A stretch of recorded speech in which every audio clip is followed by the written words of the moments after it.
Miss Claire Hooper, please. Good evening. A couple of months ago, my wife and I were at a holiday. We went up to Brizzy. It's the first time I've been to Brisbane. And when you go to somewhere new for the first time, you try and look for things which are familiar to you, so you feel comfortable and at ease. But then equally, you also find things which you find a little bit different. And I just want to share a couple of them with you. We're all familiar with disabled parking spaces in this town. The signs on the floor. And same thing in Brisbane. Except in Brisbane, a little bit less subtle about it. Because in Brisbane, you're not disabled. You're fucking crippled! It is called cripple care parking. Not subtle.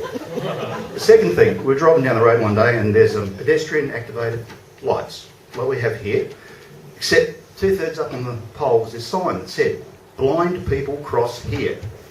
And I'm thinking, death rate's 2,000 anybody? It's either that or it's a really tough pass-out test for the guide dogs. The bastard's going to stop. You ready? Ah, fuck it. Leave it. Don't worry about it. Guide dogs. Throw them a ball. Will they run? I don't know. The other thing about Queensland...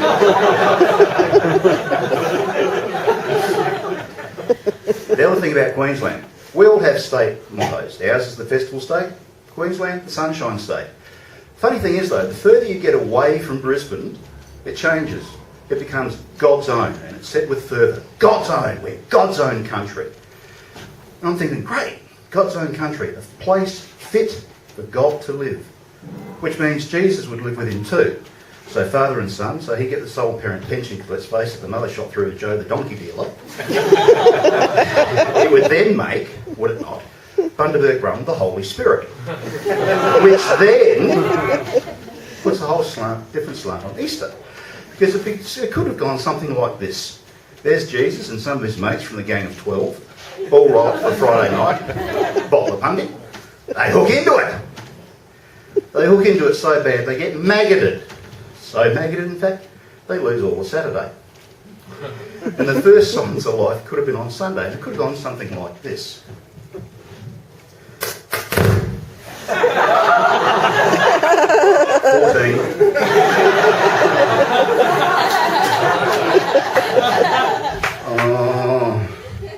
Oh, jeez. Jesus Christ, what did we do? I don't know, mate. Fuck, I feel like I've risen from the dead. Tell you what, though, that was a bloody good Friday, wasn't it? Yeah. Do we do it next Friday? Oh, God, no, he wouldn't allow it. Tell you what, we could do it next year, though. Oh, yeah? When? I don't know, about 40 days from the full moon in March. Works for me. You going to be around then? Oh, could be. Of course, Victoria's motto is the place to be. And last year, it was the place to be if you wanted swine flu. Because I can remember there was an article in the paper.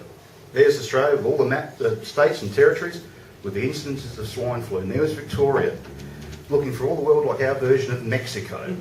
I mean, let's face it, New South Wales have been called Mexicans for years. They're all south of the bloody border.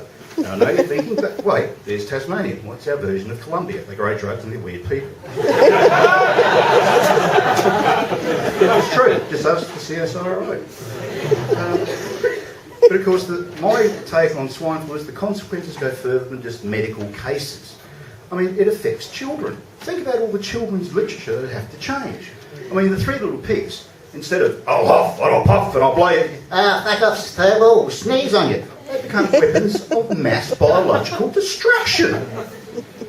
Winnie the Pooh, you'd have people going, oh, being chased by Tigger, or Alan, a spaced out teddy bear on honey. Old MacDonald had a farm.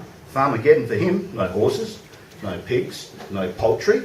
He may as well give up and turn into virtual farming on Facebook. Someone's already done that.